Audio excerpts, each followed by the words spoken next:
సమస్యలు ఒకవేళ మీరు అనకపోయినప్పటికీ ఇటువంటి సమస్యలు మరి మీ జీవితంలో ఉన్నాయా? ఉంటే మిమ్మల్ని మీరు ఒకసారి పరిశీలించుకోండి.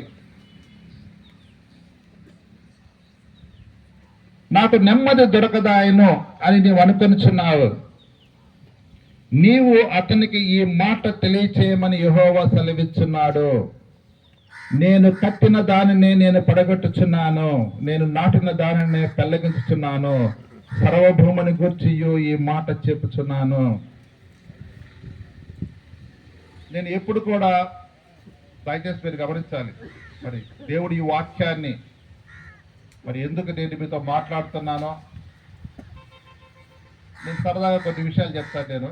నేను దుబాయ్లో ఉన్నప్పుడు కానీ కొన్ని సంఘాల్లో ఉన్నప్పుడు ఆ సంఘంలో మెసేజ్ ఇచ్చేవాళ్ళు ఎట్లా ఉంటారంటే, తనకు నచ్చిన వాళ్ళు ఎవరు ఉన్నారనుకోండి వాళ్ళ మీద మెసేజ్ ప్రిపేర్ చేసుకొని వస్తాడు.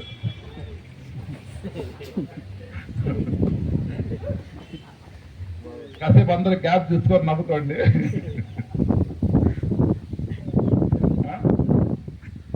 ఇది నేను చూశాను అన్నమాట.